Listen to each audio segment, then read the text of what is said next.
नमस्कार, मैं आचार्य सत्यनारायण पाटोदिया, नैतिक शिक्षाविद, आध्यात्मिक चिंतक एवं प्रेरक, आपके समक्ष अपने कुछ विचार प्रस्तुत कर रहा हूँ।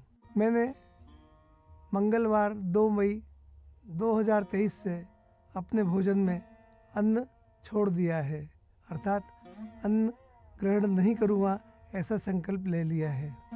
तब से लगातार इस व्रत का पालन कर रहा हूँ और सिर्फ कंद मूल फल खा करके, दूध दही छाछ पी करके अपने जीवन का गुजारा कर रहा हूँ और अन्न बिल्कुल छोड़ दिया है, घर में भी और बाहर भी।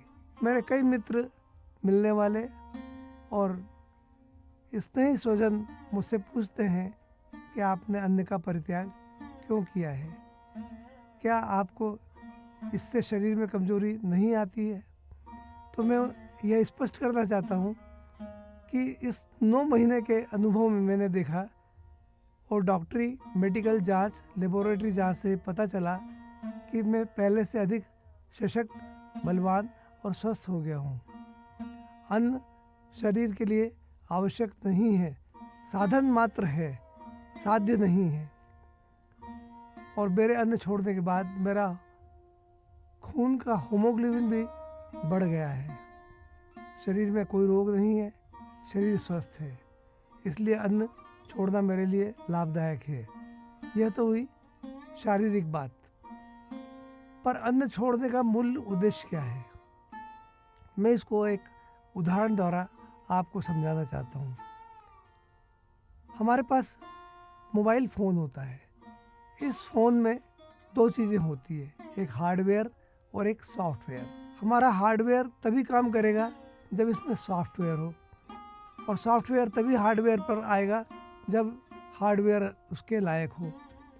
इन सॉफ्टवेयर और हार्डवेयर को चलाने के लिए मोबाइल में नेट का आना भी ज़रूरी है, चाहे मोबाइल नेट हो, चाहे वो वाईफाई हो, चाहे इंटरनेट हो।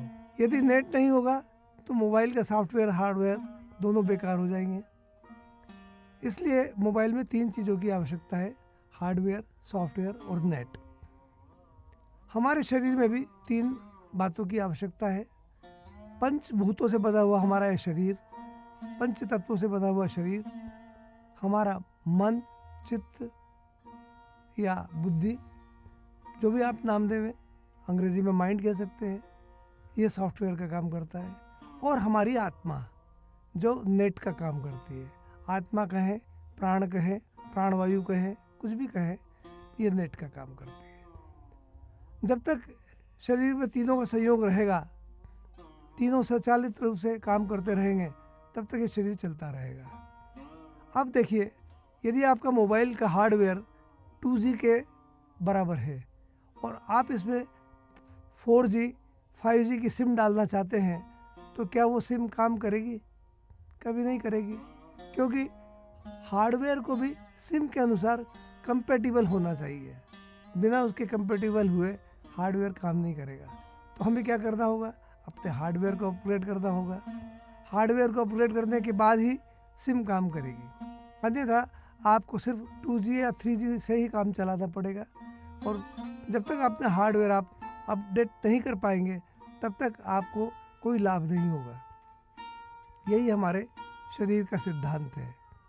यदि हमें भगवान की प्राप्ति करना है, हमें जीवन में उच्च स्तर पर चढ़ना है, तो हमें अपने शरीर को और अपने मन को, दोनों को शुद्ध करना पड़ेगा। केवल मन शुद्ध हो जाए और हम शरीर अशुद्ध रखें, ऐसा संभव नहीं है। हमारी आत्मा उच्च स्तर पर चले जाए, भगवान का साक्षात्कार हो जाए और हमारा शरीर गंदा रहे, तो ऐसा संभव नहीं है। क्यों? भगवान क्यों गंदी जगह आएगा? भगवान को तो ऐसा साफ सुथरा मंदिर चाहिए जो स्वच्छ हो, पवित्र हो, निर्मल हो। तो हमें अपने शरीर को भी निर्मल बनाना पड़ेगा, और निर्मल बनाने के लिए सबसे पहले हमें अपने आहार पर ध्यान देना पड़ता है कि हम क्या खा रहे हैं, किसका खा रहे हैं, कैसा खा रहे हैं, सामिष है या निरामिष है, शाकाहारी है या मांसाहारी है। तो हमें शाकाहारी में भी ये देखना होगा कि हम किस प्रकार का अन्न ले रहे हैं, क्या शुद्ध कमाई का अन्न ले रहे हैं या बुरी कमाई का अन्न ले रहे हैं। तो मैंने अन्न इसलिए छोड़ दिया कि अब किसी भी प्रकार का अन्न न घर में लेना हो, न बाहर लेना हो, न शादी ब्याह में जाकर लेना हो, न पार्टियों में जाकर लेना हो। एकदम कंद मूल फल भगवान ने, प्रकृति ने जो कुछ जैसा दिया है उसको वैसे ही रूप में ग्रहण करना, यह मैंने तय कर लिया और उसी पर चल रहा हूँ। परिणाम क्या हुआ? मेरा मन स्वस्थ हो गया, मेरा शरीर स्वस्थ हो गया और मैं अपनी ऊंचाइयों पर चलने लगा हूँ। कभी मेरा वजन 8 साल पहले 106 किलो था, बढ़ते बढ़ते 112 किलो हो गया था। फिर मैंने देखा इतने वजन से तो काम चलेगा नहीं। अगर आप प्रमाण स्वरूप देखना चाहते हैं तो मेरे पुराने प्रवचनों में देखिए कि मेरा शरीर कैसा दानों जैसा था। मैंने तपस्या की, तपस्या का परिणाम यह निकला कि आज मेरा वजन 66 किलो है। मतलब मैंने 40 किलो वजन तपस्या करके खो दिया है। तो मन का कचरा भी जल गया, शरीर का कचरा भी जल गया और शरीर पहले से ज़्यादा पवित्र और निर्मल हो गया है। अन्न का परिणाम क्या होता है, ये एक उदाहरण से समझाना चाहता हूँ। जब राम और रावण का युद्ध चल रहा था और राम ने रावण की सेना को पराजित करना शुरू कर दिया, बहुत सारे योद्धा मारे गए, तब रावण ने अपने छोटे भाई कुंभकर्ण को जगाने के लिए सैनिक भेजे और उन सैनिकों ने नगाड़े बजा के, ढोल ताशे बजा करके कुंभकर्ण को जगाया। जागने पर कुंभकर्ण ने पूछा, मुझे गलत समय पर क्यों जगाया? अभी तो मेरे 6 महीने पूरे नहीं हुए हैं। तब सैनिकों ने बताया कि भगवान श्री राम ने लंका पर चढ़ाई कर दी है और रावण की सेनाएं पराजित होती जा रही है, बहुत सारे योद्धा मारे गए हैं। कुंभकर्ण पूछता, राम ने चढ़ाई क्यों की? तो सैनिकों ने बताया कि रावण ने भगवती सीता को, राम की भार्या को अपहरण कर लिया और अशोक वाटिका में रख लिया है। इसलिए अपनी भार्या को छुड़ाने के लिए भगवान श्री राम ने यह युद्ध शुरू किया है और रावण पर चढ़ाई की है, लंका को हराने के लिए प्रयत्न किया है। तब कुंभकर्ण बोला, अरे ये तो बड़ा गलत काम हुआ। रावण को क्या सद्बुद्धि नहीं थी कि वो भगवती सीता को अपहरण करके ले आया, चुरा कर ले आया? अरे तो तुरंत भगवती सीता को राम के पास आदर सहित भेजो और क्षमा मांगो, इस अपनी गलती का, अपने अपराध का प्रायश्चित करो। सैनिकों ने जाकर के रावण को बोला कि महाराज, कुंभकर्ण जी तो कहते हैं सीता जी को वापस कर दो। तब रावण ने कहा, ठीक है, इसका उपाय करते हैं। उन्होंने दूसरे सैनिकों को भेजा। वह सैनिक बहुत सारे मांस, मदिरा और सब लेकर कुंभकर्ण के पास पहुँचे और उसे उठा कर बोला कि महाराज, ये भोजन ग्रहण कीजिए, ये शराब, ये मदिरा ग्रहण कीजिए, ये मांसाहार कीजिए। रावण के भेजे हुए इस मांसाहार को और मदिरा को ग्रहण करके कुंभकर्ण तृप्त हो गया। तब उसने पूछा, अच्छा मुझे क्यों उठाया? तो सैनिकों ने बोला कि महाराज, श्री राम जी ने लंका पर चढ़ाई कर दी है और रावण की सेना के बहुत सारे योद्धा मारे गए हैं, इसलिए आपको युद्ध करने के लिए बुलाया है। तो कुंभकर्ण खड़ा होकर जोश में बोला, अरे मेरे होते हुए कौन लंका पे चढ़ाई कर सकता है? मैं अभी जा कर के युद्ध करता हूँ और श्री राम को हरा देता हूँ और भगा देता हूँ। तो क्या हो गया कुंभकर्ण को एकाएक? जो कुंभकर्ण पहले ये कहता था कि भगवती सीता को आदर के साथ, सम्मान के साथ श्री राम को वापस कर दें और क्षमा मांगे, अपने अपराध का प्रायश्चित करें, वही कुंभकर्ण एकाएक कैसे बदल गया? कारण कुंभकर्ण ने जो मांसाहार किया, जो मदिरापान किया, उससे उसकी बुद्धि भ्रष्ट हो गई। तो देखिए, शरीर में गलत खाद्यान्न या मांस खाने पीने से क्या होता है? हमारा सॉफ्टवेयर भी खराब हो जाता है, हमारी बुद्धि भ्रष्ट हो जाती है और जब बुद्धि भ्रष्ट हो जाएगी तो हम गलत काम करेंगे।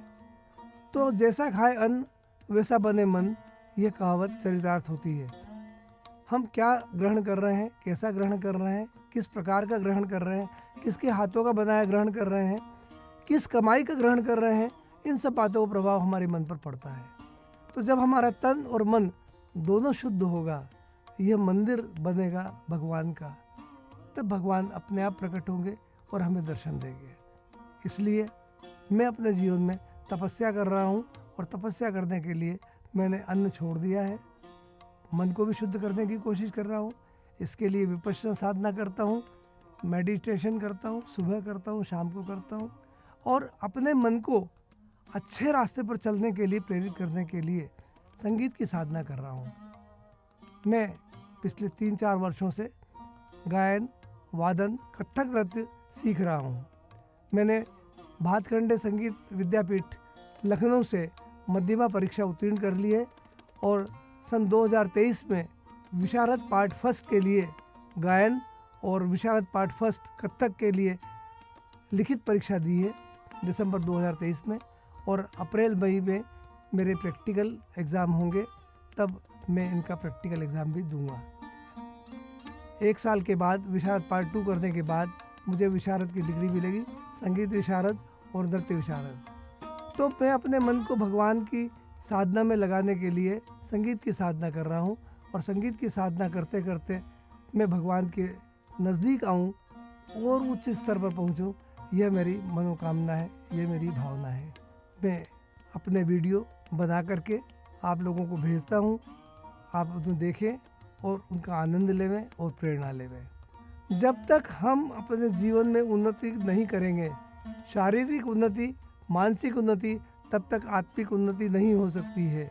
इसको ध्यान में रख करके हमें अपनी शारीरिक, मानसिक और आत्मिक उन्नति के लिए प्रयत्न करना चाहिए कि एक दिन भगवान स्वयं दर्शन दे कि बोल तू क्या चाहता है।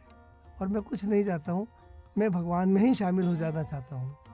जैसे डॉक्टर मीरा पाटोदिया जी 2 मई 2023 को सुबह 7 बजे बोली, भगवान कृष्ण आ गए हैं, मैं उनके साथ जा रही हूँ, और 5 मिनट में उन्होंने अपनी देह को त्याग दिया।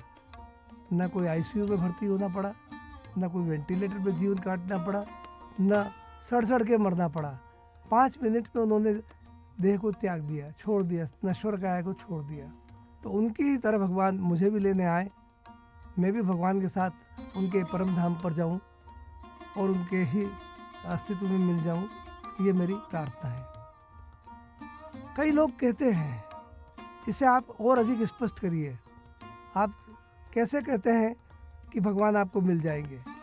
तो मैं आपको इसको एक उदाहरण के द्वारा समझाना चाहता हूँ। हमारे घर में एक मटका होता है, मटके से पानी निकालने के लिए घंटी होती है, जिससे हम पानी निकाल लेते हैं और गिलास में भर लेते हैं, जग में भर लेते हैं।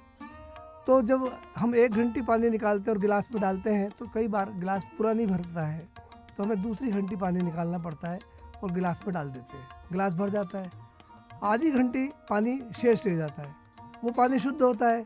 उस पानी को हम आसानी से मटके में डाल देते हैं, क्योंकि शुद्ध पानी को शुद्ध पानी में मिलाने पर किसी को कोई एतराज़ नहीं होगा।